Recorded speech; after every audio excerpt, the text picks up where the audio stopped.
চিত্রাঙ্গনা লিখেছেন ইসরাত জাহান জেরিন।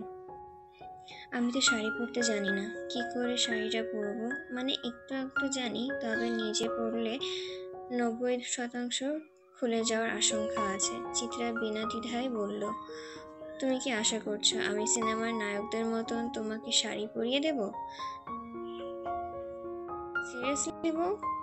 ফারাজ ওয়াশরুমের দিকে গোসলের উদ্দেশ্যে পা বাড়িয়েও থেমে যায়। পেছন ঘুরে পাথরের মতন থ মেরে দাঁড়িয়ে থাকা চিত্রাকে চোখ মেরে বলল, চলো একসঙ্গে গোসলটা আদায় করে আসি। ফারাজ থামলো, জিব্বায় মৃদু কামড় দিয়ে বলল, ওমা, ভুলে গিয়েছিলাম, আমি তো এখনো শুদ্ধতম পবিত্র পুরুষ। তবে তুমি চাইলে এক্ষুনি এই পবিত্রতা বিসর্জন দিতে পারি। কি বলো, দেব নাকি? চিত্রা ভাবলেশীন ভাবে জবাব দিল, আমার নামাজে হয়তো কোনো ঘাটতি ছিল, তা না হলে আপনার মতন অসভ্য পুরুষ যুক্ত। ধ্যাত, আমার মুড একেবারে আম্মা আব্বা করে দিয়েছো। এখন কিছু বললাম না, তবে পরে শুধু বলবো না, বরং অনেক কিছুই দেখাবো। আর ফরাজ থেমে বাঁকা হাসলো, তারপর গুনগুন করতে করতে ওয়াশরুমে চলে গেল। চিত্রা নির্বাক চোখে চেয়ে রইল তার যাওয়ার পথে। লোকটাকে বোঝা চিত্রার জন্য দায়, তবে দায় তো হবেই। এতগুলো বছরে সে আজও নিজেকেই ঠিক করে চিনতে পারল না, বুঝতে পারল না। সেখানে হুট করে জীবনের ঝামেলার মতন চলে আসা পুরুষটাকে কি করে বুঝবে সে? ফারাজ তৈরি হয়ে নেয় নীলরঙা শার্টের লোকটাকে আকাশের মতন অন্তহীন সুন্দর দেখাচ্ছে, চোখে মুখে আভিজাত্যের জৌলুস। লোকটাকে কোনো দিক থেকেই বাঙালি খুব একটা লাগছে না। বিদেশি কালচার তার রক্তে একেবারে খাপ খেয়ে গেছে নিদারুণ ভাবে। চিত্রার গায়েও নীল রঙের একটা জামদানি শাড়ি। সকালে যে মেয়েটাকে চিত্রা দেখেছিল সে পরিয়ে দিয়ে গেছে। চিত্রার ঘোমটাটা মাথায় দেওয়া, ভেজা চুলগুলো খোপা করা। গোসল করেছে সে। ঠান্ডা পানি মাথায় ঢালার পর শরীরটা হালকা লাগছে, তবে হৃদয়ের শোক দুঃখ হালকা হয়নি। আচ্ছা, ডাক্তাররা এত সব ওষুধ আবিষ্কার করেছে, তবে মনের দুঃখ নিবারণের ওষুধটা তারা কেন আবিষ্কার করলো না? টাকার বিনিময়ে মানুষ দুঃখ নিবারণের ওষুধ কিনত, বিষয়টাও মন্দ হতো না। ফারাজের সঙ্গে সিঁড়ি দিয়ে নামার জন্য পা বাড়ায় চিত্রা। ফারাজ থমকে একবার চিত্রার উপর নিচ ভালো করে পরখ করে বলে, ভেজা চুলগুলো খোপা করেছো? বোঝাও তো যাচ্ছে না তুমি যে গোসল করেছো। মানুষ তো পরে আমার পুরুষত্বে নিয়ে গালমন্দ করবে, যদিও আসল কাজটা এখনো করা বাকি, তবুও ভাব তো আর ছাড়া যাবে না। অলওয়েজ ভাব নিয়ে থাকতে হবে, তা না হলে নিজেকে ছোট লোক মনে হয়। চিত্রার চোখে মুখে রাগের ঝলক স্পষ্ট। এমন ঠোঁটকাটা পুরুষ যে বাপের জন্ম দেখেনি। এই তো ভাঙা রেডিওর মতন যেখানে সেখানে শুরু হয়ে যায়। ফারাজ হুট করে চিত্রার হাতে হাত রেখে বলল, এই যে হাতে হাত রাখলাম, মনে করো মৃত্যুর আগ অব্দি এই হাত ছাড়ছি না। তবে আমার নয়, তোমার মৃত্যুর কথা বলছি। ফারাজ হেসে চিত্রার হাতটা আরো শক্ত করে চেপে ধরল। সিঁড়ি বেয়ে নিচে নামার জন্য পা বাড়ালো।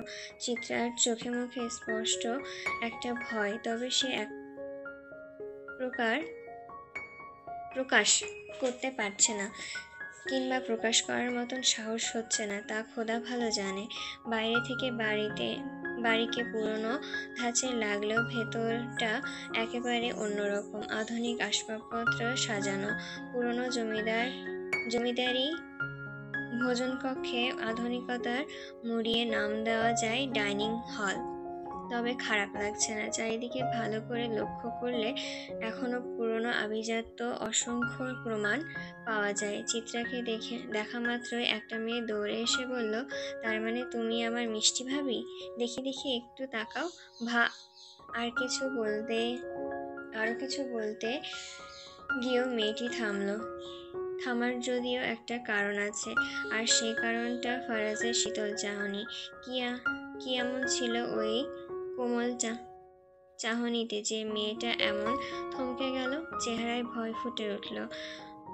ফারিয়া মুখটা ছোট করে একটু দূরে সরে দাঁড়ালো। ফারাজের ছোট বোন ফারিয়া, স্বামী নিয়ে এই বাড়িতেই থাকে, বয়স যদিও খুব একটা না। ফারাজ বাড়ির সদস্যর সঙ্গে চিত্রার পরিচয় করিয়ে দেয়। এই বাড়ির আসল কর্তা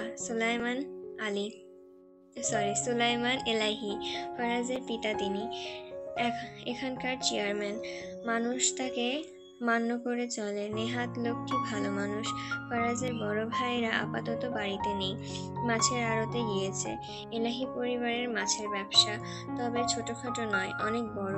দেশ বিদেশে তাদের মাছের কারবারই চলে। ফারাজের বড় ভাই রাজন এলাহি এবং মেজ ভাই রওশন এলাহি রাতেই কাজে বেরিয়ে গিয়েছিল, তবে এখনো ফেরেনি।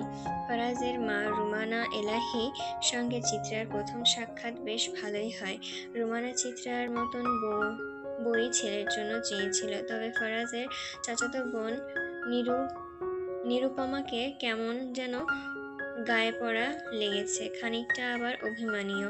খাবার টেবিলে নীরু ফারাজের গা ঘেঁষেই দাঁড়িয়েছিল, তবে কারোর সঙ্গে কোনো কথা বলেনি, এমনকি চিত্রার সঙ্গেও না। তবে এবার চিত্রার কিছু যায় আসে না।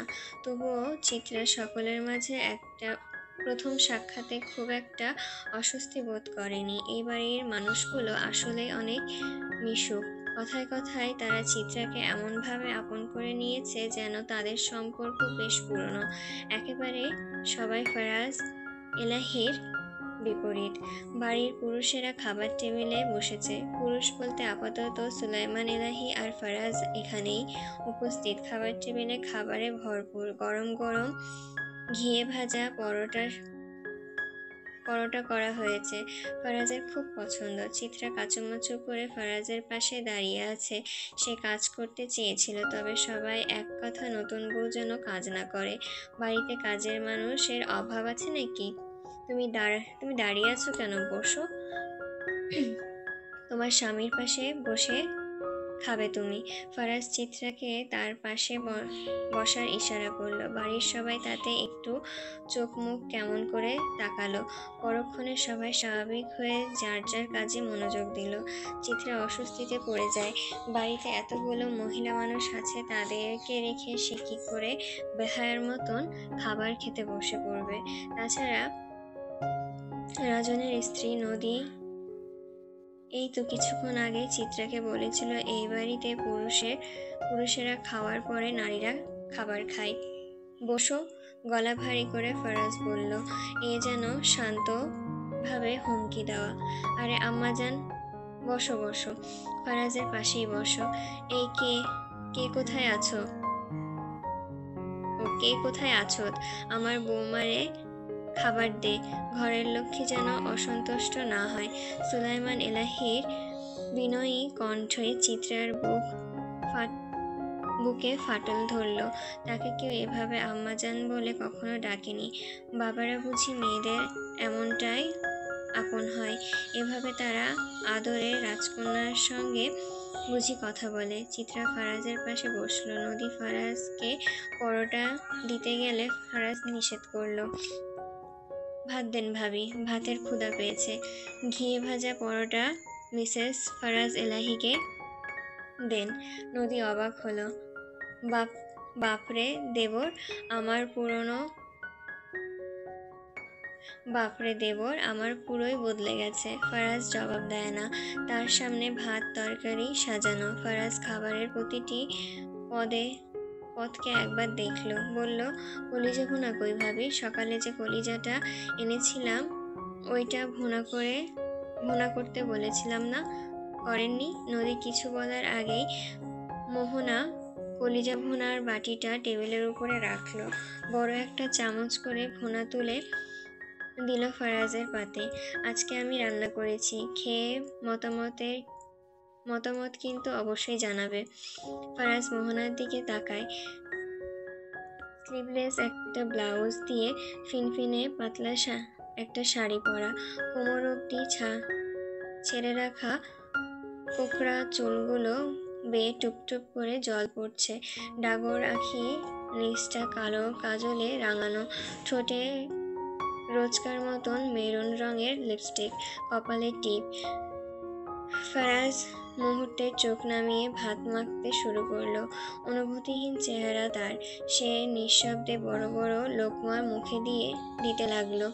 দেখে মনে হচ্ছে বিশাল কোনো কাজ করে এসেছে সে, ক্ষুধার্ত, কিংবা বহুদিন ধরে খাওয়া হয়নি। চিত্রা নিজের খাবার রেখে ফারাজের দিকে তাকিয়ে থাকে। হাতের ব্যান্ডেজটা গোসলে যাওয়ার আগে খুলেছিল। ক্ষত বেশ গভীর। সেই ক্ষত নিয়ে অনায়াসে ভাত খাচ্ছে। মোটেও যন্ত্রণা হচ্ছে না তার। মনে হচ্ছে এসবে সে অভ্যস্ত। চিত্রা খাবার গিলতে গিয়ে আর চোখে আরো একবার মোহনাকে দেখার চেষ্টা করলো। অপরূপ সুন্দরী মহিলা, চোখ ধাঁধানো রূপ। এ নিয়েই তাহলে রোশন এলাহির স্ত্রী। পুরোটা ভাত শেষ করতে পারল না ফারাজ। ফোন আসার সঙ্গে সঙ্গে ভাতে পানি দিয়ে চলে গেল। তবে যাওয়ার আগে রুম থেকে একটা ওষুধ এনে চিত্রার হাতে দিয়ে কড়া গলায় বলল, ব্যথার ওষুধ এটা। বলেছিলাম না আসার সময় এটা নিয়ে আসবো? তোমার শরীরে ক্ষত চিহ্নের অভাব নেই, যন্ত্রণা হয় তাই না? এটা খেয়ে নিও, ব্যথা সেরে যাবে। চিত্রা আরো একবার অবাক হলো। মানুষটার মধ্যে কি এমন আছে তাকে নিয়ে এত কৌতূহল কেন জাগছে? এই মনে হয় লোকটার লজ্জা শরম নেই, আবার এই মনে হয় লোকটা একটা নিরপিশাচ। তবে এখন মনে হচ্ছে লোকটার ভেতরে কিছু তো একটা আছেই। চিত্রা বেলকনি রেলিং ধরে দাঁড়িয়ে সেই পুকুরের কালো জলের দিকে তাকিয়ে আছে। চোখে তার জল টলমল করছে। যে করেই হোক তাকে একবার হলেও বাজিতপুর যেতে হবে, সোহাগের মুখোমুখি হতে হবে। কেন সোহাগ সেদিন তাকে বাঁচাতে আসলো না, জবাব চাই চিত্রার। কার কথা ভাবছো? চিত্রা ঘাবড়ে যায়। ঘাড় ফিরিয়ে মোহনাকে দেখতে পায়। ভাবি আপনি? তোমার স্বামীর ঘর না মানে তোমার ঘরে আসার মানা বুঝি? ছি ছি, কি বলছেন ভাবি এসব? মোহনা কালো জলের দিকে তাকিয়ে নিঃশ্বাস নিগড়ে দিয়ে বলে, এই বাড়িতে বিড়ালের অভাব নেই। মাছ দেখলেই হুমড়ি খেয়ে পড়ে। ওইসব বিড়াল থেকে তুমিও সাবধানে থাকবে। বোঝোই তো, বুড়ো বিড়াল কখন আবার মাছ ভেবে তোমার উপরে আক্রমণ করে বসে, তখন বাঁচা মুশকিল হয়ে যাবে। লাশ কি করবো ভাই? আগে লাশের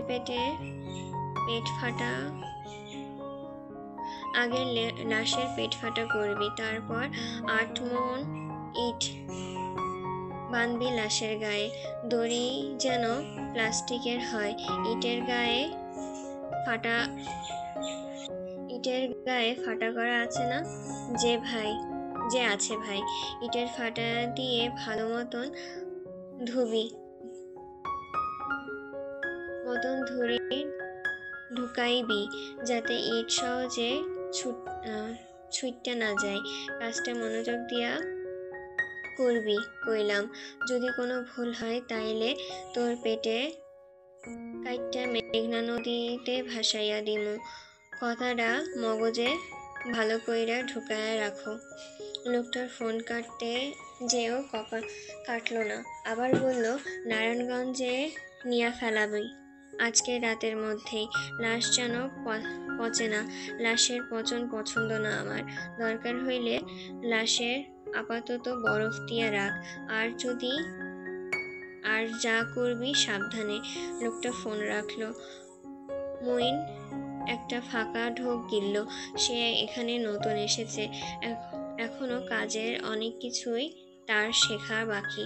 পাপ কাজের সঙ্গে জড়ানো সহজ, তবে জড়িয়ে গেলে সেসব ছেড়ে বেরিয়ে আসা কঠিন।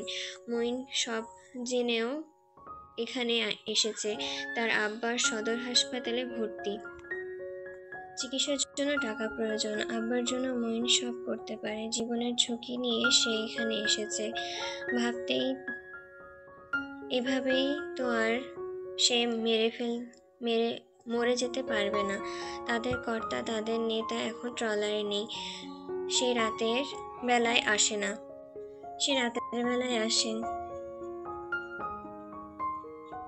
ভোরে আবার চলে যান। গুরুত্বপূর্ণ কাজ ছাড়া আসেন না, তবে মাঝে মাঝে আবার হুট করে তার আগমন ঘটে। মইন ব্রাশে পেস্ট লাগিয়ে দাঁত মাজতে মাজতে লুঙ্গির গিট ঠিক করে।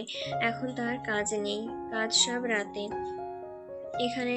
এখন সে সোজা হাসপাতালে যাবে তার বাবাকে দেখতে, সঙ্গে ছোট বোনটাকেও দেখে আসবে। মা মারা যাওয়ার পর ছোট বোনটা সব একা হাতে সামলাচ্ছে, কখনো কোনো আবদার করেনি। যাওয়ার সময় হাতে করে কিছু নিয়ে যাবে আজ সে।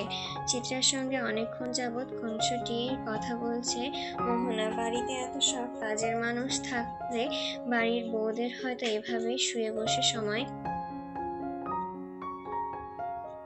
কাটাতে হয়, তবে চিত্রার শরীর ম্যাচ করছে। ছোট থেকেই তার কাজ করার অভ্যাস, এমন কোনো কাজ নেই যা চিত্রা পারে না।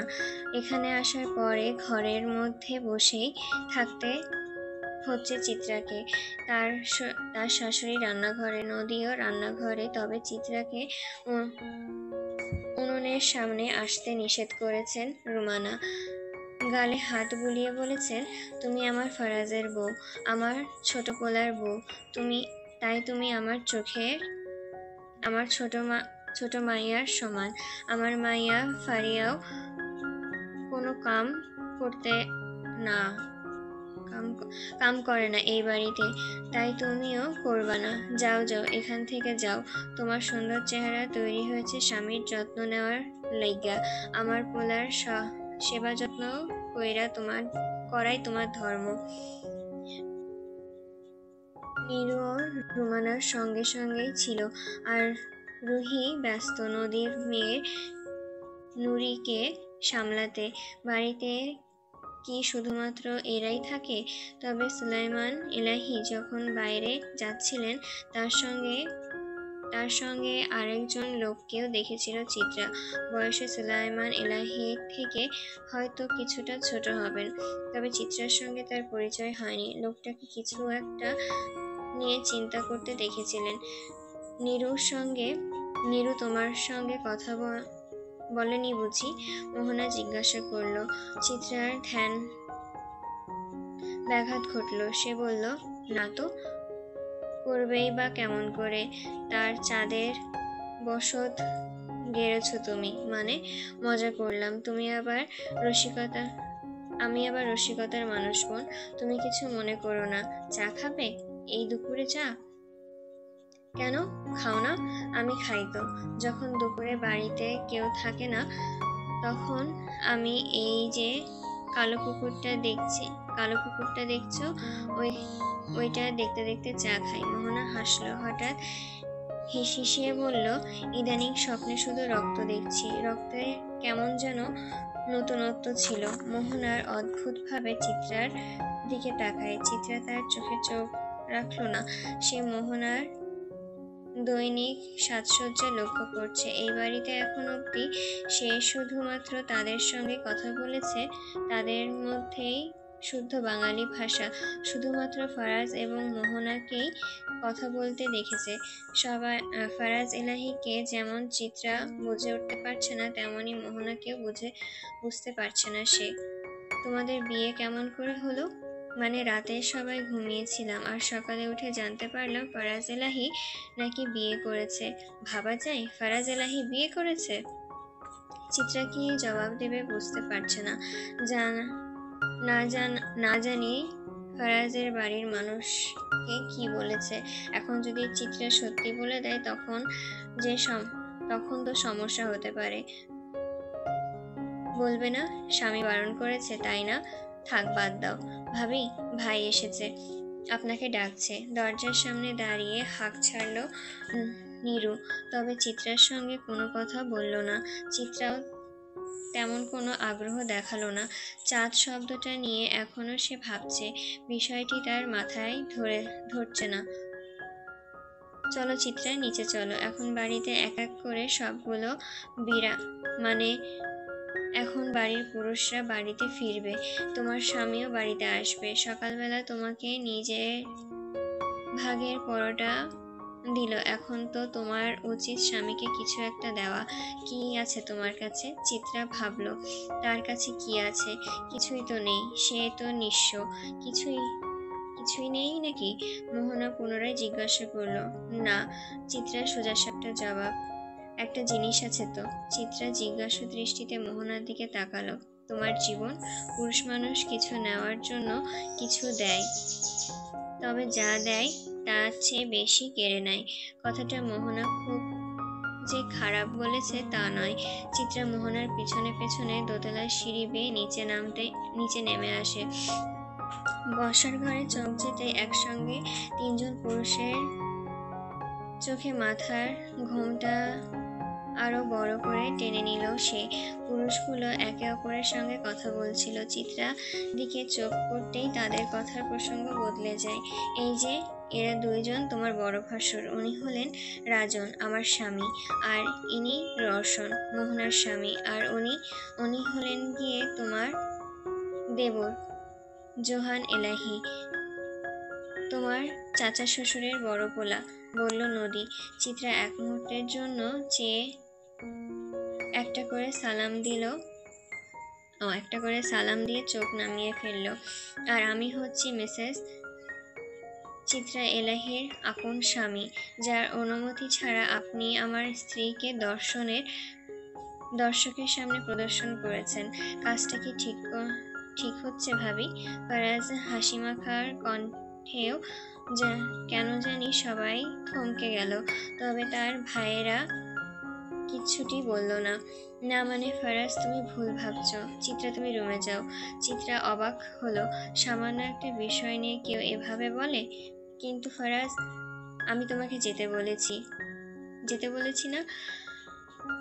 ধমকে উঠল ফারাজ। এক মুহূর্তেই বাড়ির পরিবেশ বদলে গেল। চিত্রা দেরি না করে রুমের দিকে পা বাড়ালো। রাজন রওশনের মুখে ক্ষীণ হাসি, যেন দুনিয়া উল্টে গেলেও তাদের কিছু আসে যায় না। তবে জোয়ান চিত্রার যাওয়ার দিকে চেয়ে রইল, তার চোখের পলক পড়ল না। চিত্রা রুমের দিকে ধপ করে দরজা লাগিয়ে বিছানায় গিয়ে বসলো। এবার চোখটা নামান। ফারাজ দাঁত পিষে বলল। জোয়ান তখনও শান্ত, যেন কিছুই হয়নি কিংবা কিছুই হওয়ার নেই। সে বাঁকা একটা হাসি দিয়ে বলল,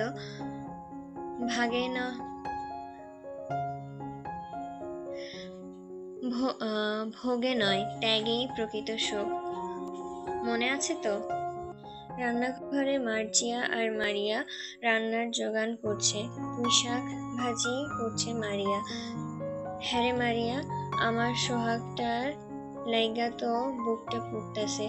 বাপ আমার এখনো বাড়ি আইলো না। আরে আম্মা, চিন্তা কইরেন না, হয়তো কোনো জরুরি কামে গেছে। আপনি জানেন না সোহাগ অনেক দিন ধইরাই এমন উল্টাপাল্টা শুরু করছে। আচ্ছা, ওই যে চিত্রা যে তুইলা নিয়া গেল ওই পোলা, হ্যাঁ আমার সোহাগরে কোনো ক্ষতি করলো না তো আবার? হেডা আমি কেমনে কমু? আপনার পোলার লগে যে ওই মাইয়ার ফষ্টি নষ্টি আছে, ওইটা মনে হয় ওই এলাহি সাহেব জানে না। জানলে কি আর এই ছেমরিরে বিয়া করতো? আচ্ছা আম্মা, হেরা কি বহুত বড় লোক? না মানে ওই মাইয়ার এত সুখ করতাছে বড় বাড়ির বউ হইয়া?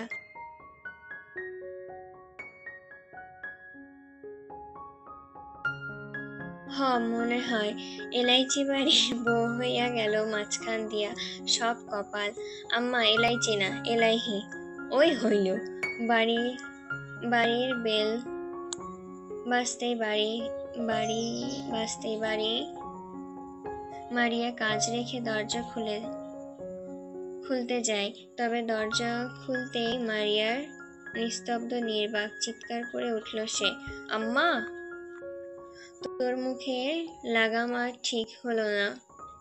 ঠিক হইব না মনে হয় ফারাজ। রোশন পায়ের উপর পা তুলে দিয়ে সোফায় আরো ভাবে বসলো। তাদের 3 ভাইয়ের বয়স খুব একটা পার্থক্য নেই। রাজনের বয়স 37, রোশনের 34 আর ফরাজের 30। এই বাড়ির প্রতিটা মানুষ অসম্ভব সুন্দর। দেখে মনে হয় আল্লাহ পৃথিবীতে পাঠানোর সময় কোনো কিছু বাদ রাখেননি। তবে ফরাজের গায়ের রংটা একটু বেশি ফকফকা, রাগলে মুখ কান একেবারে লাল হয়ে ওঠে। ফরাজ প্যান্টের পকেটে হাত রেখে নদীর দিকে তাকায়। বাড়ির বউদের মধ্যে নদীর গায়ের রংটা একটু শ্যামলা, তবে উজ্জ্বল শ্যামলা। ফরাজ নদীকে উপেক্ষা করে তার সামনে দিয়ে ভাইদের পাশে গিয়ে বসলো। নদী তখনও পাথরের মতন সেইখানে দাঁড়িয়ে আছে। মোহনা ভোজন কক্ষের সামনে দাঁড়িয়ে শাড়ির আঁচলে হাত বুলিয়ে তামাশা দেখছে। বাড়ির অন্যদের এসবে আগ্রহ নেই, তারা যে যার মতন কাজ করছে। ফরাজের বাবা সুলাইমান আর চাচা জুনাইদ এলাহির বাইরে এখনো। সুলাইমান সকালে নাস্তা সেরে জেলা পরিষদে গিয়েছেন, সঙ্গে তার ভাই জুনাইদও গিয়েছেন। জেলা পরিষদে আইন শৃঙ্খলা কমিটির মিটিং আছে। কিশোরগঞ্জের অবস্থা ভালো না আজকাল। এখানে কিশোর গ্যাংয়ের পরিমাণটা বৃদ্ধি পাচ্ছে। তাছাড়া অহরহ বাচ্চা হুটহাট নিখোঁজ হয়ে যাচ্ছে। শুধু বাচ্চা বললে ভুল হবে, নারী পুরুষও কম হওয়া হচ্ছে না, বিশেষ করে নারী। এসবের সমস্যা নিয়ে জলদি মিটিংয়ে না বসলে পরে দেখা যাবে দুর্ঘটনা নিজের ঘরেও দুয়ারে এসে পড়েছে। ভাবি, ফরাজ লম্বা করে নদীকে ডাক দিল। নদীর কণ্ঠে ভয়। আমরা ভালো মানুষ কেন জানি সহ্য হয় না। মনে হয় কলিজাটা ছিঁড়ে বের করে ভুনা করে খাই। আচ্ছা ভাবি, আপনি এত ভালো কেন? ফরাজ একেবারে স্বাভাবিক। সে নীল শার্টের দুটো বোতাম খুলে পা ছড়িয়ে বসলো। টেবিলের উপরে রাখা আঙ্গুরের বাটি থেকে একটা লাল আঙ্গুর মুখে দিয়ে রজনের দিকে চাইল। এবার তোমাকে মনে হচ্ছে 4 নাম্বার বিয়েটা করতেই হবে। নতুন ভাবি চাই। এই ভাবি অনেক বেশি ভালো। দেখো না, একটু আগে আমার বউকে সবার সঙ্গে কেমন করে পরিচয় করিয়ে দিচ্ছিল। ধূসর ভাই এত ভালো মানুষ আমার ধুর ভাই এত ভালো মানুষ আমার পোষাচ্ছে না। যত সব ছোটলোকি কারবার। আমার ভুল হয়ে গেছে ফরাজ, আমি খারাপ উদ্দেশ্যে কিছু করিনি। নদীর কণ্ঠে আকুতি। ভুল? Okay fine. কিরে, তুই হুট করে বিয়ে করলি, এটা কি করে সম্ভব? চিত্রা মেয়েটা আসলে কে বলতো? আর তুই কি সত্যি ওকে ভালোবেসে ফেলেছিস নাকি? রওশনের ফরাজের দিকে মুখ ফিরিয়ে প্রশ্ন করল।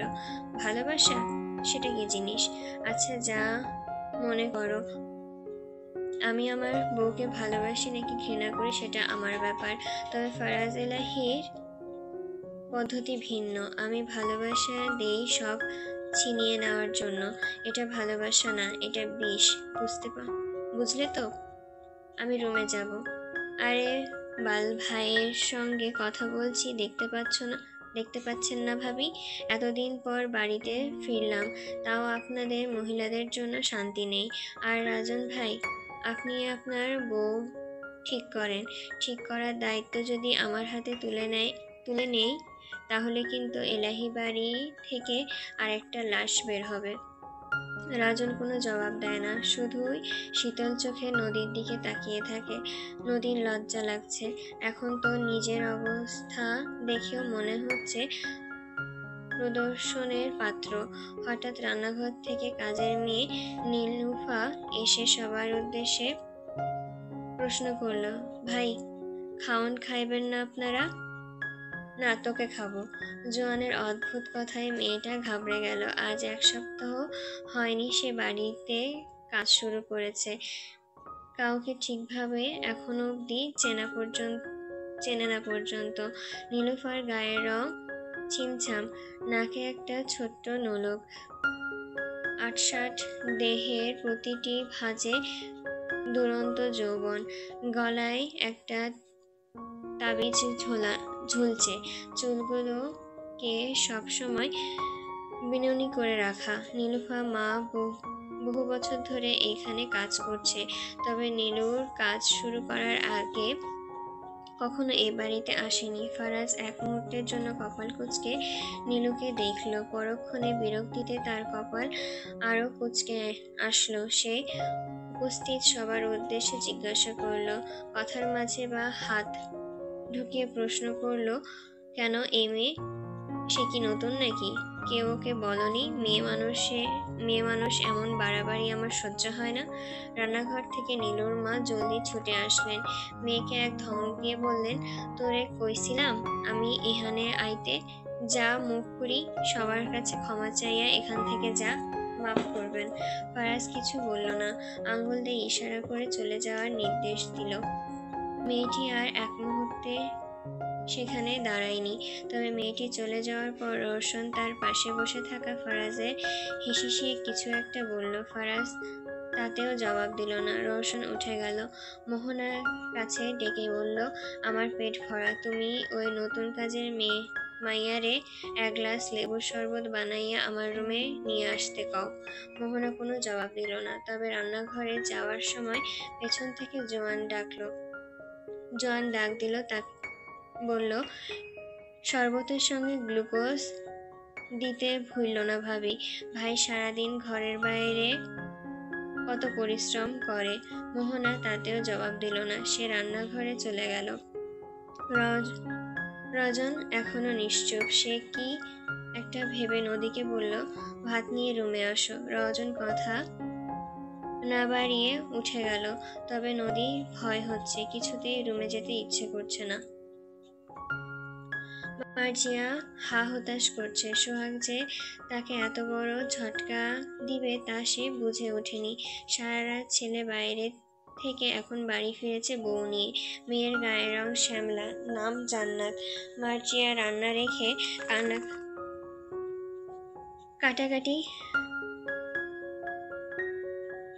কাটাকাটি করছে।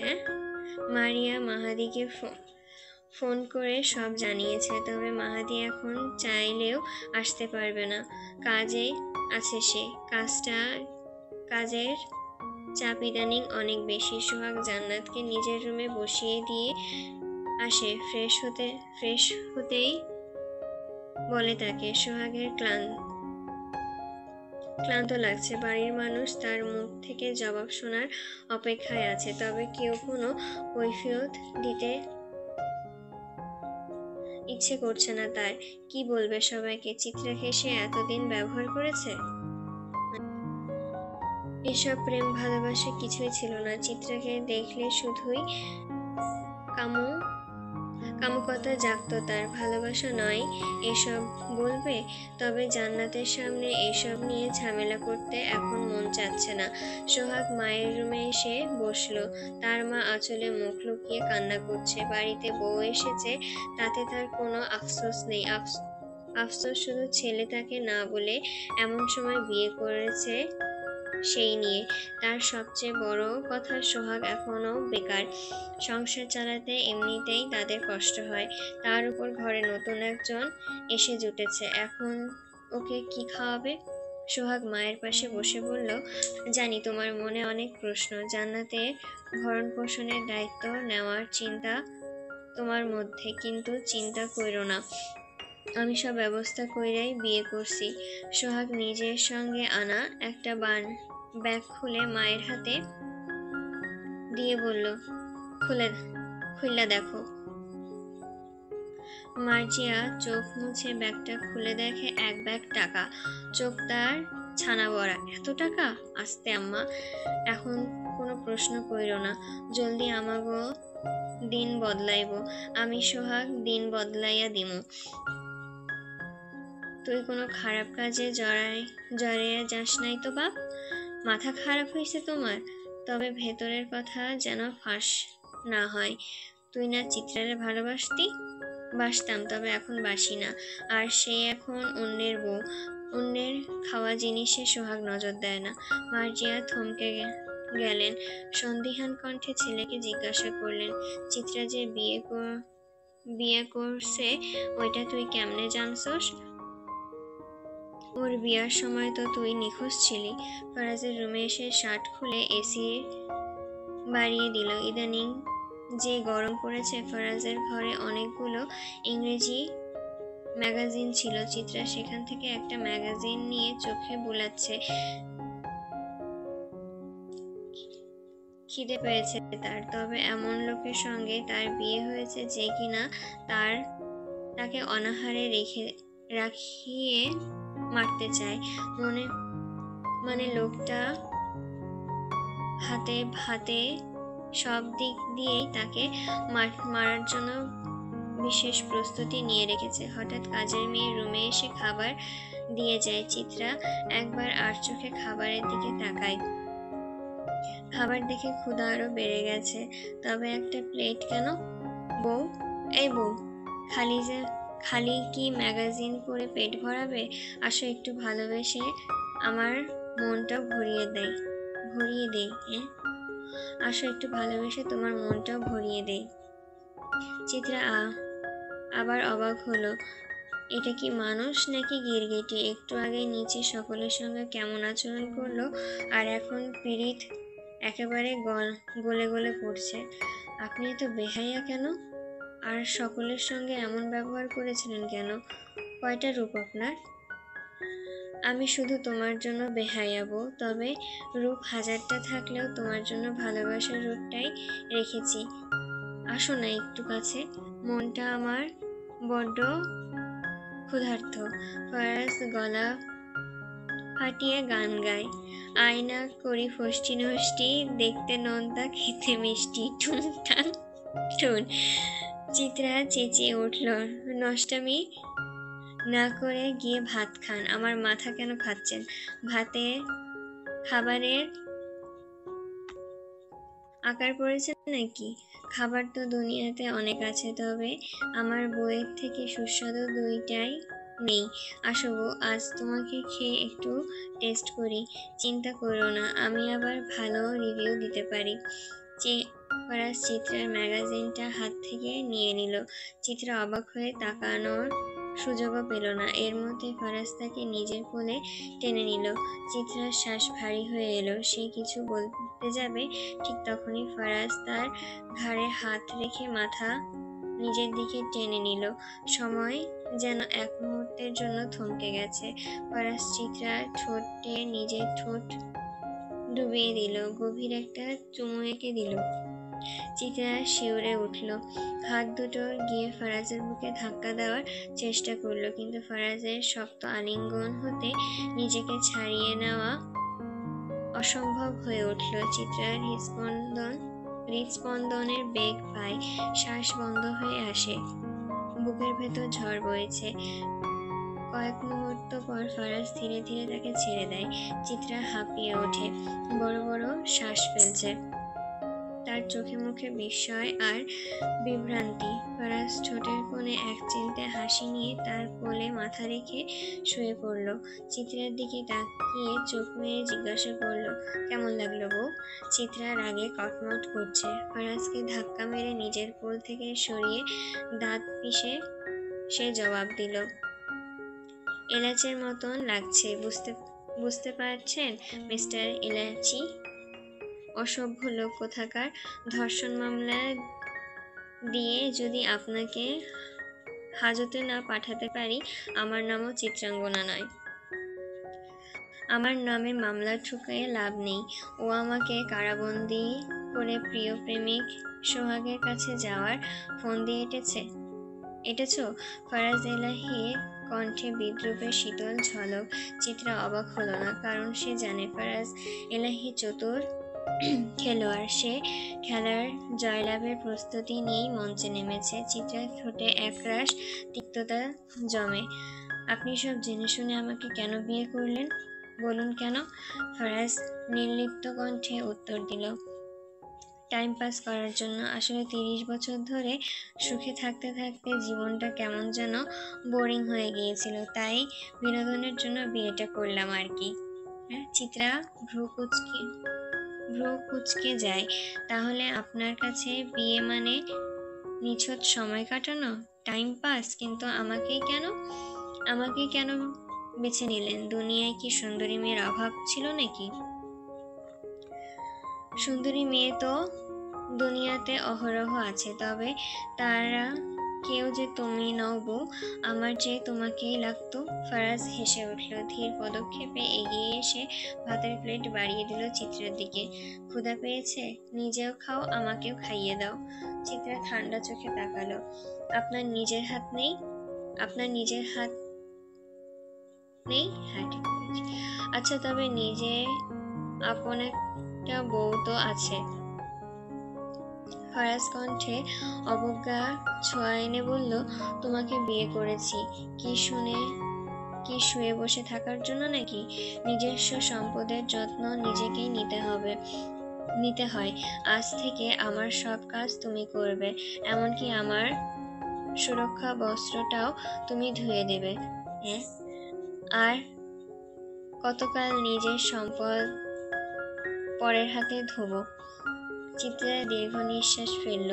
যুক্তি এখানে বৃথা। ফারাজ এলাহির সাথে তর্কে নামা অর্থহীন। এই যে এক অসম যুদ্ধে খিনিচ্চ সৈনিক হয়ে দাঁড়ানো।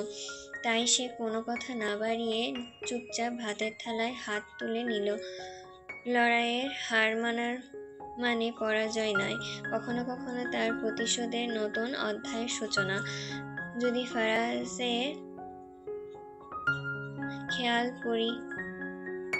প্রশমিত হয়, যদি সে একবার দয়া করে তাকে বিজিত করে নিয়ে যায়, তাহলে চিত্রা চলবে। অন্তত সোহাগের মুখোমুখি তো সে হতে পারবে। ও হ্যাঁ, চিত্রা তো ভুলে গিয়েছিল, দয়ার জিনিসটা যে ফারাজ এলাহির কাছে মূল্যহীন, ছোটলোক ব্যাপার, কিংবা ক্ষমতার সুরেলা নিষ্ঠুরতায় বাঁধা এক পাষাণ শব্দ। চিত্রা বড় বড় লোকমা তুলে ফারাজকে খাইয়ে দেয়। ফারাজ নিঃশব্দে শুধু ভাত গপ গপ করে গিলছে। কাউকে খুন করে এসেছেন নাকি? শুনেছি মানুষ খুন করার খাটুনির কাজ, আর খাটুনির কাজ করলে ক্ষুধা একটু বেশি লাগে। ফারাজের হেঁচকি উঠে যায়। চিত্রা পানির গ্লাস এগিয়ে দিয়ে বলে, আমি বাড়ি যাব। নিয়ে যাবেন? বাড়ির কথা মনে পড়ছে। আর এখনো কিন্তু আপনার থেকে আমার অনেক কিছু জানা বাকি। আমাকে বিয়ে করলেন কেন? তার যথাযথ উত্তর কিন্তু আমি এখনো পাইনি। আমি আর খাবো না। ফারাজ উঠে ওয়াইন কুলার থেকে একটা হুইস্কির বোতল বের করে নিমিষেই কর্ক খুলে গটগট করে পান করলো। ফারাজের বিশালাকৃতির রুম, জমিদার বাড়ির মতন বাহিক্য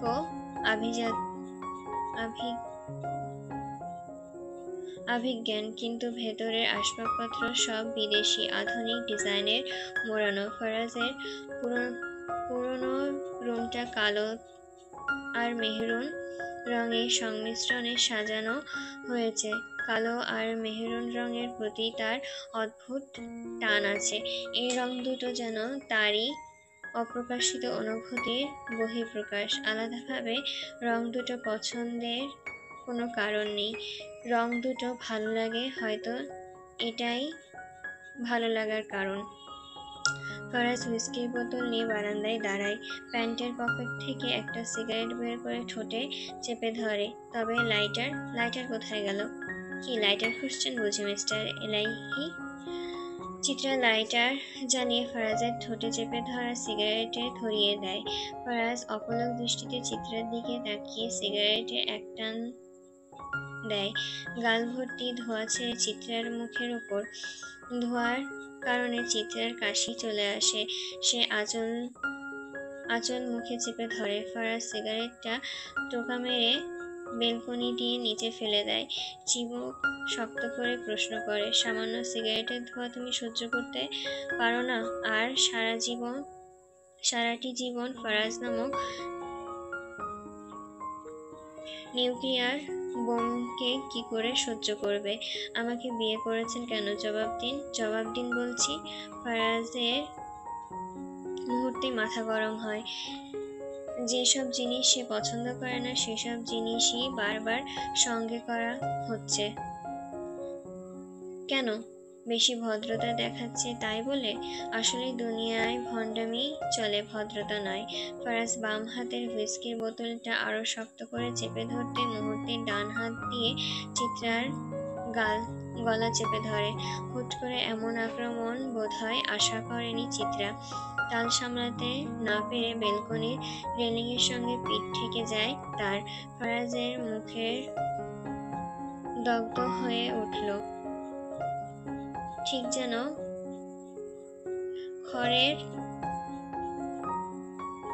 খড়ের গাদায় জ্বলন্ত মশাল পড়লে আগুন জ্বলে উঠল। চিত্রা নিঃশ্বাস নিতে কষ্ট হচ্ছে। ফর্সা মুখটা রক্ত জবার মতন লাল হয়ে এসেছে। তার চোখে ক্রমে নির্বন্ন হয়ে এসেছে। দম বন্ধ হওয়ার পথে, চোখ উল্টে আসছে। ফারাজ দাঁতে দাঁত পিষে বলল, আরেকবার যদি তোর মুখে থেকে প্রশ্ন বেরোয় তাহলে জবাই করে তোর লাশ আমি রাস্তার কুকুরদের খাওয়াবো।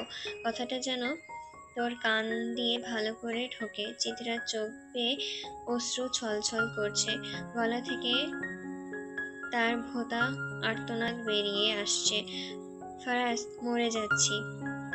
ফারাজ ছাড়ে না, বরং শক্ত করে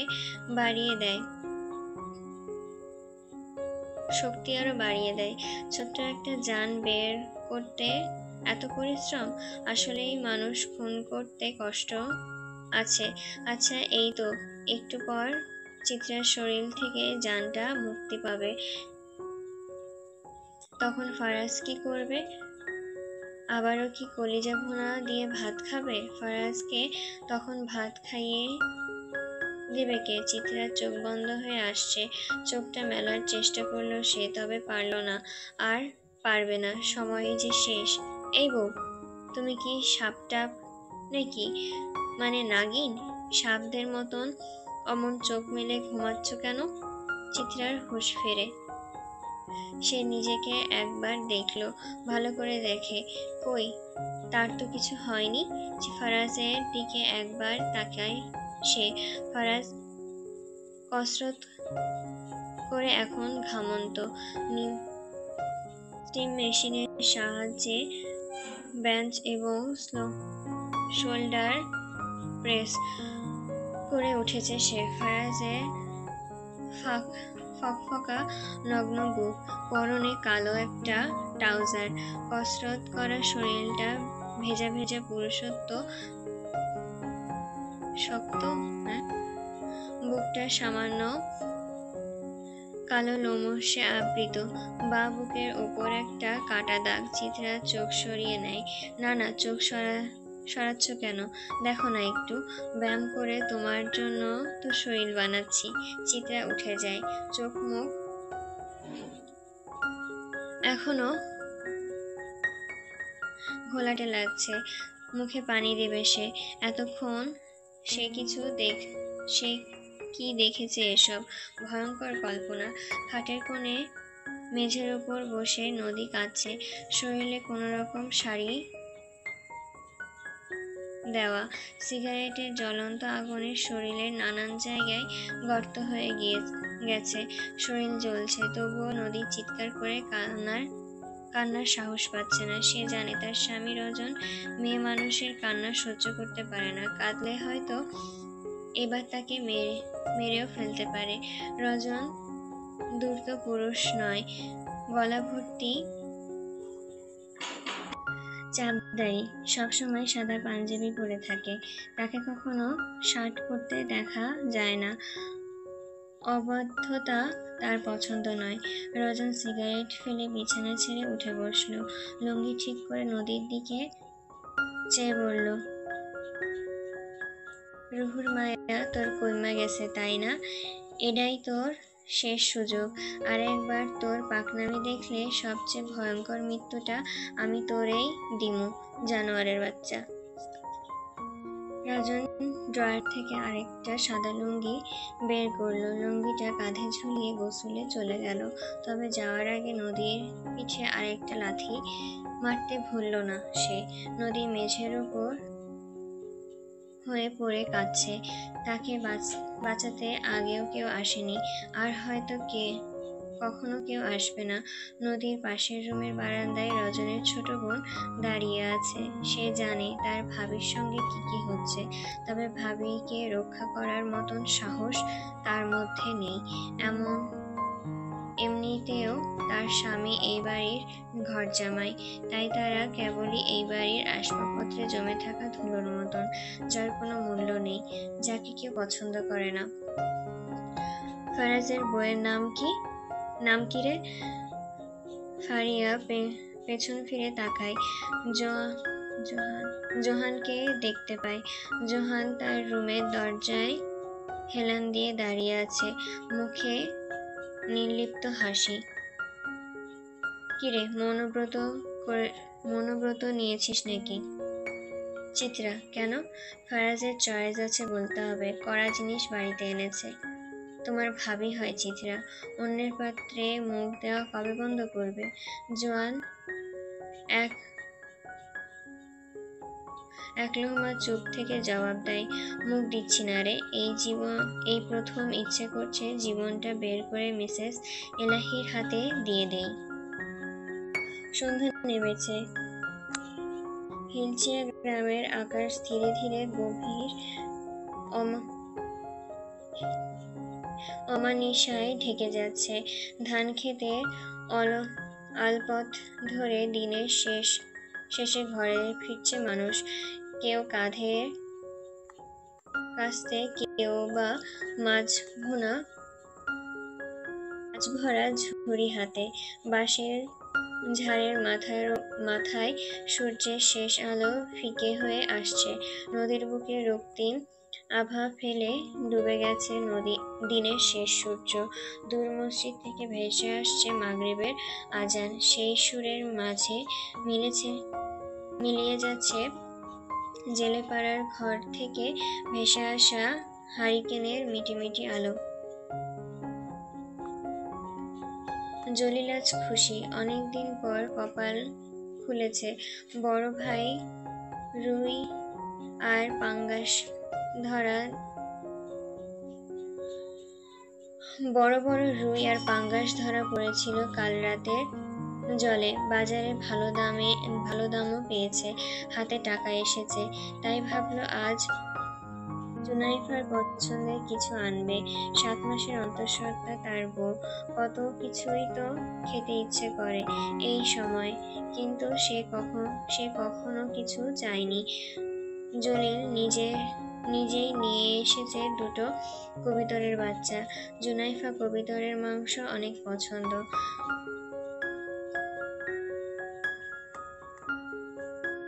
আধার ঘনিয়ে এসেছে, এখন শুধু বাড়ি ফিরতে পারলেই হয়। জলিলের বাড়ি ঘোড়াউতরা নদীর তীরে। জেলেপাড়ার মানুষ সে। জলিলের স্ত্রী, পরিবারের কেউ নেই, এতিম মেয়ে সে। আজ কবুতর 2টো দেখলে হয়তো অনেক খুশি হবে, হেসে বলবে, এগুলো আমার জন্য আনছেন? আচ্ছা, আপনি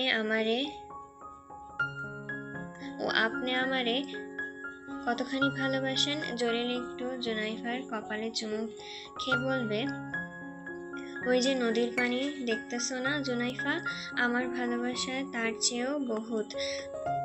চেয়েও বেশি ভালোবাসি আমি তোমারে। ভ্যান গাড়ি রাখার পরপরই সে হাঁক ছাড়ল, কিরে জুনাইফা, কই গেলি? দেখ তোর লাইগা কি আনছি। কোনো সাড়া নেই, আশপাশ নীরব, শুধু রাতে পোকাদের ঘর একঘেয়ে ডাক। জলিল বাড়ির উঠানে দাঁড়িয়ে কবিতা দুটো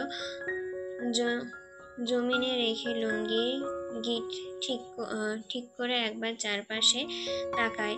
বাড়ি আজ কেমন যেন অন্ধকার আচ্ছন্ন। জুনাইফা বাড়িতে হারিকেন কেন জ্বালালো না? জলিল আরো কয়েকবার জুনাইফার নাম ধরে ডেকে ঘরে প্রবেশ করলো। মাটির ঘর তাদের। জলিলের আজকে আর দরজার কড়া দেওয়ার প্রয়োজন হয়নি। দরজা আগে থেকেই খোলা ছিল। জলিলের কপালে চিন্তার ভাঁজ পড়ল। সে ধীর পায়ে ঘরের ভিতর প্রবেশ করলো। ঘরের মধ্যে টুকটাক কিছু জিনিস ছিল, তাও ছড়িয়ে ছিটিয়ে আছে। বুকের ভেতর কেমন যেন একটা চিনচিনে ভয় জেগে উঠল জলিলের। সে ফাঁকা ঢোক গিলে শয়নকক্ষে যেতে ভেতরে থমকে যায়। ঘরের মধ্যে কুপি জ্বলছে, মৃদু তার আলো। 4-5 জন যুবক রুমের ভেতর উপস্থিত। 2 জন বসে আর 3 জন দাঁড়িয়ে। জলিলের চোখে তার স্ত্রীকে খুঁজছে। জুনাইফাকে চৌকির সঙ্গে বেঁধে রাখা হয়েছে, মুখে কাপড় গুজে দেওয়া, হাত পা বাঁধনে আবদ্ধ। শাড়ির আঁচলটা বুকের উপর থেকে সরে মাটিতে হামাগুড়ি খাচ্ছে। শরীরের নানান জায়গায় ক্ষত। কপাল থেকে একদলা মাংস উঠিয়ে নেওয়া হয়েছে, সেখানটায় তাজা রক্ত শুকিয়ে জমাট বেঁধে গেছে। জলিল দৌড়ে জুনাইফার দিকে এগিয়ে আসতে দাঁড়িয়ে থাকা ছেলে 3টির সঙ্গে ঝাঁপিয়ে পড়ে তার উপর। তোর আমার জুনাইফার লাগে কি করছস? কেডা তোরা? জলিলের ক্ষুব্ধ কণ্ঠ। কেউ কোনো উত্তর দিল না, বরং একজন দমকা হাওয়ার মতন উড়ে এসে তার পাঁজরে রডের বাড়ি বসিয়ে দিল। মুহূর্তেই একটা বিকট শব্দ ছড়িয়ে পড়ল ঘরে, হাড় ভাঙার শব্দ। উফ! জলিলের মুখ থেকে বেরিয়ে এলো গুমড়ে ওঠার শব্দ। তবুও তারা থামল না। একের পর এক আঘাত আসতে লাগলো। মাথা ফেটে রক্ত ঝরছে। চোখ ফুলে অন্ধকার। জুনাইফা ছটফট করছে, তার ঘুমানোর কান্নার মতন শোনাচ্ছে। চোখের পানি গাল বেয়ে গড়িয়ে পড়ছে। একটা চেয়ার ঠেলে উঠে দাঁড়ালো এক যুবক, মুখে ব্যঙ্গের হাসি। তার নাম সিফাত। সে ধীরে ধীরে এগিয়ে এসে রডে মাথাটা জলিলের চিবুকের নিচে চিবুকে ঠেকিয়ে বলল, শালা, মার খাইয়াও দেখি তোমার হুঁক ফুরায় নাই দেখি। শরীর ভরা চুলকানি কেন এত? জলিল আরো গর্জে ওঠার চেষ্টা করে, তবে কিছু করার আগে পিঠের ওপর আরেকটা বাড়ি পড়ল। আবারও পিঠ ভেঙে নুয়ে পড়ে জলিল। সে অস্পষ্টভাবে ফুসফুস করল, আমার বউরে ছাইড়া দে। তুই জানোস তোর আজরাইল কেন এখানে আসছে? ওরে বাবা, জানোস না? খাড়া, একটা ডোজ নিয়া লই, তারপর তোরে আরামসে সব কইতাছি। সিফাত পাশের ছেলেটার দিকে তাকাতেই সে পকেট থেকে একটা সিরিঞ্জ বের করে হাতে তুলে দেয়। সিফাত হোলস্টার থেকে একটা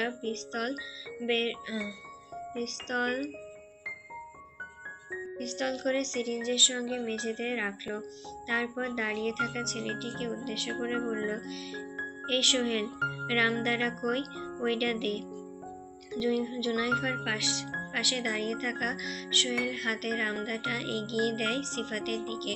সিফাত দা, পিস্তল আর ড্রাগস 3টাই জলিলের সামনে সাজায়। ঘাড় চুলকে রক্তের দিকে চেয়ে বলে, জীবনে কিছু জিনিস দেখাও না দেখার ভান ধরতে হয়। সবকিছুতে যদি এত ফাল পারস তো মার তো খাবি। মানলাম আমাগো বড় ভাইয়ের কোনো একটা কাম তোর চোখে কইরা গেছে, তাই বললে তুই পুরো কিশোরগঞ্জে অলিতে গলিতে সব কইয়া বেড়াবি?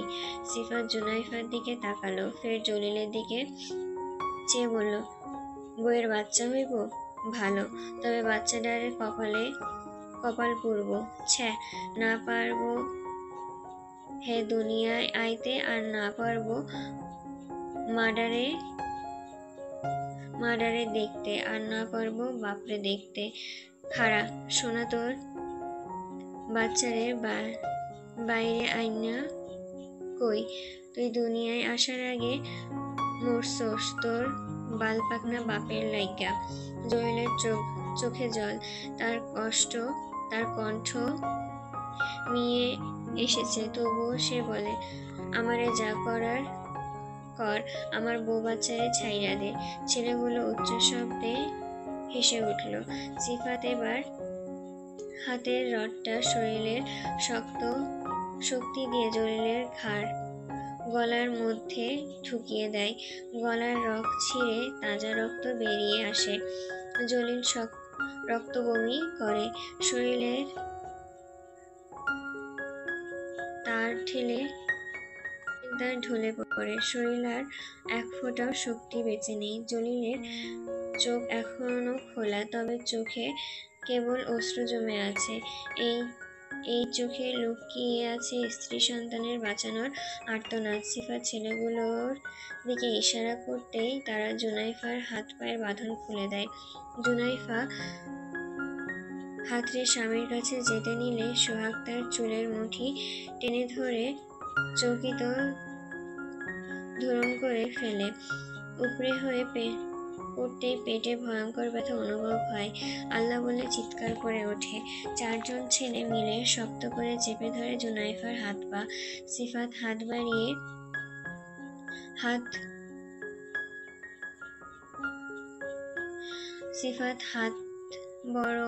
হাতে বড় সিরিঞ্জটা নিয়ে এগিয়ে আসে। মুখে বিশ্রী হাসি এঁকে জলিলকে উদ্দেশ্য করে বলল, আমাদের ভাইয়ের নামে অভিযোগ করার ফল দেখ জলিল, ভালো কইরা দেখ। আমরা মানুষের দ্বিতীয়বার সুযোগ দেই না। নদীর ঘাটে যা দেখছো তা পেটের মধ্যে রাখলে হয়তো আজকে ভাই তোর অবস্থায় বদলাইয়া দিত, তবে সব হয়তো কপাল। সিফা জুনাইফার পেটের দিকে তাকায়, হেসে ছেলেদেরকে বলে, চল দেখা যাক বাচ্চাটা মাইয়া নাকি পোলা। জলিলের দেহে তখনও খানিকটা নিভু প্রাণ ছিল, তবে সে কিছুই করতে পারছে না, শুধু জলই গড়াচ্ছে। মাটির তৈরি মেঝে রক্তের বন্যা ভেসে গেছে।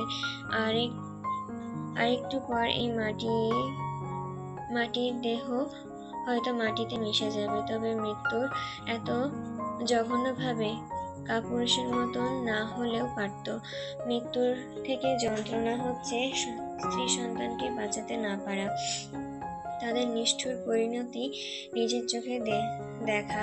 জুনাইফা নিজেকে বাঁচাতে একসময় ব্যর্থ হয়। জুনাইফার হাফ ছেড়ে দিয়ে নেতিয়ে পড়ল সিফাতে, প্রাণ ভরে হাসে।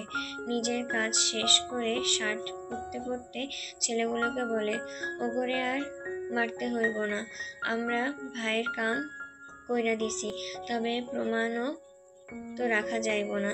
ঘরে আগুন লাগাইয়া দে, মানুষ মনে করব দুর্ঘটনায় জান খোয়াইছে। ছেলেগুলো তাই করলো। আগুন লাগাতেই বাড়ি ছেড়ে বেরিয়ে পড়ল সবাই। ঘাটের নৌকা অপেক্ষা করছে তাদের জন্য। নৌকা দিয়ে কিছুটা গিয়ে ট্রলারে উঠবে সবাই। অনেকটা পথ গিয়ে সিফাত আরেকবার পেছনে ফিরে তাকায়। দাও দাও করে আগুন জ্বলছে। হয়তো এতক্ষণে গর্ভের বাচ্চাটাও আগুনে আজ টের পেয়েছে। মনে মনে হয়তো মায়ের প্রতি খুব করে অভিমান করে বলছে, আমাকে কেন বাঁচালে না মা, আমার তো কোনো দোষ ছিল না। সন্ধ্যা হয়েছে সে কখন। ফারাজ চিত্রের পেটের ওপর থেকে শাড়ি সরিয়ে শক্ত করে তার কোমর চেপে ধরে উপুর হয়ে ঘুমাচ্ছে। গা উদাম, শরীরে কাপড় থাকলে নাকি এলাহি সাহেবের আবার ঘুম আসে না, গরম লাগে। চা গা চুলকায়, অ্যালার্জির সমস্যা আছে, কি কত কি আছে। আচ্ছা, মেয়েদের কি এসব সমস্যা হয় না? কই, তারা তো এভাবে ঘুমায় না। চিত্রা ভীষণ রাগ হয়। তার উপর এই লোকটা আবার স্বামীর অধিকার দেখাচ্ছে, কি শক্তভাবে চেপে ধরে আছে তার সরু কোমরটাকে। মনে হচ্ছে বাপ দাদার সম্পত্তি। বৈধ স্বামী বিধায় সব সহ্য করছে, না তা না হলে জায়গা মতো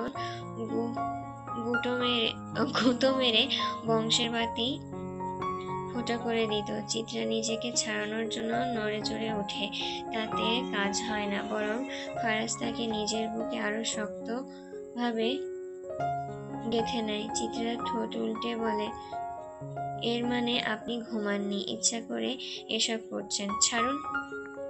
ফারাজ চিত্রার বুকে মধ্যেখানে মুখ গুজে জড়ানো কণ্ঠে বলল, আরে বউ, এত নড়াচড়া কেন করো? মেয়ের কি রোগ আছে নাকি? আমার তো নেই, তবে মনে হচ্ছে আপনার আছে। আচ্ছা, আপনার গা থেকে সবসময় এলাইচির গন্ধ আসে কেন? ফারাজ মাথা উঠিয়ে বলে, আমি ক্লাইভ ক্রিস্টিয়াল পারফিউম ইউজার, যে কত দাম এটার ধারণা আছে? গন্ধ গন্ধ করছো কেন? গ্রান বলো। চিত্রা তাচ্ছিল্যের সঙ্গে বলে, ভালোই তো, এত টাকা খরচ করে আপনি তাহলে ছাই পাশও কেনেন দেখছি। ফারাজ ভ্রু কুঁচকে চিত্রার দিকে চোখ তুলে তাকায়, গালে একটা চুমু দিয়ে বলে, তোমায় দেখে না আমার বড্ড ভালোবাসতে ইচ্ছে করছে। কাছে আসো বিবিজান। দূরে যান তো, কাছে আসার চেষ্টা করবেন না, ঘুষি মেরে নাক বোচা করে দেব। ফারাজ হেসে এক ঝটকায় ওঠে, চিত্রার ওপর ঝুঁকে দু হাতে শক্ত করে চেপে ধরে বলে, আজ তো আজকেই ভালোবাসবো। দেখি কিশোরগঞ্জের আগুন সুন্দরী আমার ভালোবাসা থেকে নিজেকে কি করে বঞ্চিত করে। ফারাজ চিত্রার আরো কাছে এগিয়ে আসতে চিত্রা ভয়ে চোখ মুখ খিচে আসে। চিত্রার ঠোঁটে ঠোঁট ছোঁয়াতে যাওয়ার আগেই চিৎকারে মনোযোগ নষ্ট হয় তার। মহল থেকে কারো কান্নার শব্দ আসছে, আর্তনাদের শব্দ ভেসে উঠেছে। চিত্রা ছটফট করে ওঠে, শোন বলছি, আমাকে যেতে দিন। ফারাজ বিরক্ত হয়ে চিত্রাকে ছেড়ে দিয়ে মুখ গোমরা করে বলে, ফারাজ, এলাহি রে খোদা, মনে হয় তোমার কপালে বাপ হওয়ার লেখা নাই। ছ্যাঃ।